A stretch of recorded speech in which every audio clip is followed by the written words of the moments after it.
আসসালামু আলাইকুম, welcome to my channel Nasima's kitchen. আজকে আমি তৈরি করব বেগুনের চাটনি। বেগুনের চাটনি তৈরি করতে আমার যা যা লাগছে, এখানে আমি 3টে বেগুন নিয়ে নিয়েছি।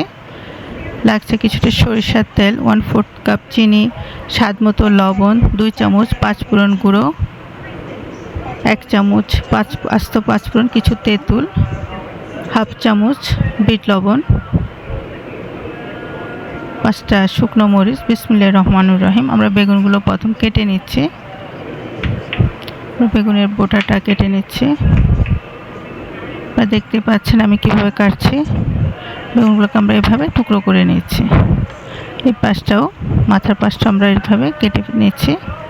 সবগুলো বেগুন একইভাবে কেটে নিচ্ছি।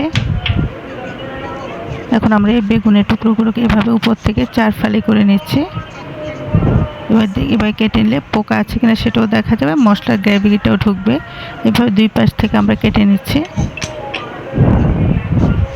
এবার প্রত্যেকটা বেগুন আমরা 2 পাশ থেকে এভাবে ফালি করে দিচ্ছি। এগুলো কাটা হয়ে গিয়েছে। এখন আমরা একটু পানি নিয়ে নিচ্ছি। আগে বেগুনগুলো আমরা আগে ধুয়ে নিয়েছিলাম, এখন কাটার পর আরেকবার ধুয়ে নিচ্ছি।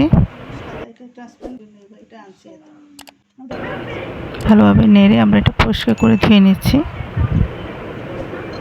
খুব টেস্টি একটা রেসিপি, ছোট বড় সবাই পছন্দ করবে। আমাদের বেগুনগুলো ধোয়া হয়ে গিয়েছে। এখন আমরা এখানে তেঁতুলগুলো আগে ধুয়ে নিয়েছিলাম, একটু পানি দিয়ে এটা ভিজিয়ে রাখছি। এখন আমরা এখানে একটা প্যান বসিয়ে দিলাম, দিয়ে দিচ্ছি রান্নার রেগুলার তেল। তেলটা গরম হয়ে গিয়েছে। আমরা এগুলো বেগুনগুলোকে ডিপ ফ্রাই করব। একটা পাশ হয়ে গেলে আমরা উল্টিয়ে দেব। এভাবে উল্টিয়ে দিচ্ছি আমরা।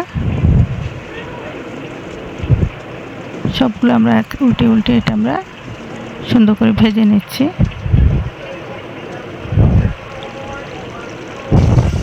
এগুলো আমরা তুলে নিচ্ছি। এখন খুব ঝটপট রেসিপি, খুব বেশি সময় লাগে না, খেতে খুবই সুস্বাদু। বেগুনগুলো ভাজা হয়ে গিয়েছে। এখন যে তেঁতুলটা নিয়েছিলাম হাত দিয়ে চটকে এটার বিচিগুলো বের করে নিচ্ছি। আমরা শুধু বিচিটাই এখান থেকে আলাদা করছি, এগুলো আমরা ছেঁকে নিব না। এবার অবস্থায় থাকবে। চুলো আবার প্যান বসিয়ে দিলাম, দিয়ে দিচ্ছি 2 চামচের মতো সরিষার তেল। খুব বেশি তেল লাগবে না এখন আমাদের। আর তেলটা গরম হয়ে গিয়েছে। এখন আমরা এখানে যে শুকনো মরিচগুলো নিয়েছিলাম ওগুলো টুকরো করে দিচ্ছি। একটু হালকা ভেজে নিব। যখন মরিচটা হালকা একটু ফ্লেভার বের হবে,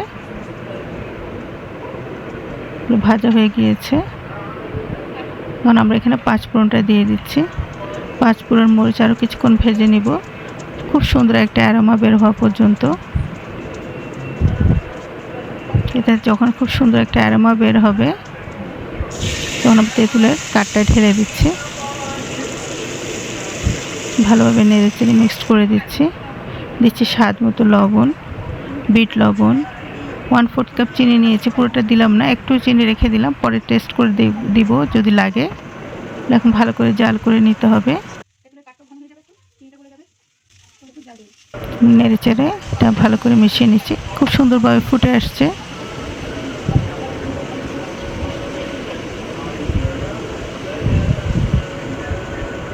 এখন আমরা একটু টেস্ট করে দেখব লবণ মিষ্টি ঠিক আছে কিনা। আর একটু চিনি ছিল, ওটুকু দিয়ে দিলাম। এখানে আমরা 1/4 কাপ চিনি দিয়েছি। চিনিটা যার যার স্বাদ মতো কমিয়ে বাড়িয়ে দিতে পারেন। এখন আমরা বেগুনগুলো দিয়ে দিলাম। বেগুনগুলো দিয়ে আমরা আলতোভাবে নেড়ে নিব, কার উল্টে পাল্টে দিচ্ছি। এটা বেগুন খুব সফট, যাতে ভেঙে না যায়। এখন আমরা দিয়ে দিচ্ছি যে পাঁচফোড়নের গুঁড়োটা, এটা আমরা আলতোভাবে মিশিয়ে দিব। খুব সুন্দর একটা অ্যারোমা বেরিয়েছে। এটা ভাত, রুটি, পোলাও সব কিছুর সাথে খেতে ভালো লাগবে। আমাদের রেডি।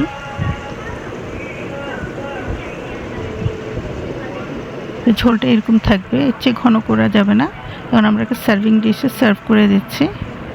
ব্যাস তৈরি হয়ে গেল আমাদের বেগুনের চাটনি। টক বেগুন বা আচারে বেগুন, যে যেটাই বলেন না কেন, স্বাদে অতুলনীয়। এভাবে একবার তৈরি করে দেখবেন, ভালো লাগবে ইনশাআল্লাহ।